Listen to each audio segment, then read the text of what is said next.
అందరికీ నమస్కారం అండి. ఈ సంకేతాలు కనుక కనిపిస్తే మీ ఇంట్లో లక్ష్మీదేవి మీ ఇంట్లో తిరుగుతున్నట్టు. వంటగదిలో కానీ, పూజ గదిలో కానీ బలులు కనిపిస్తే మంచిది. ఎందుకంటే కాకి అరిస్తే మా ఇంట్లో దేవతలు తిరుగుతున్నారని గుర్తించాలి.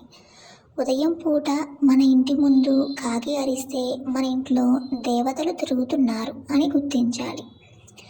కాకికి దేవుళ్ళకి బాగా దగ్గర సంబంధం ఉంటుందని పండితులు చెబుతున్నారు. ఉదయం పూట మీకు ఉడత కనిపించినా మన ఇంట్లో దేవతలు ఉన్నారని అర్థం చేసుకోవాలి. ఎవరికైతే తరచూ బ్రహ్మముహూర్తంలో మెలుగు వస్తే 3 గంటల నుంచి 5 గంటల లోపు వారికి దైవానుగ్రహం కలిగి కాలం వస్తుందని, అదృష్టం వరిస్తుందని గమనించాలి. Thanks for watching. Please subscribe my channel. Thank you.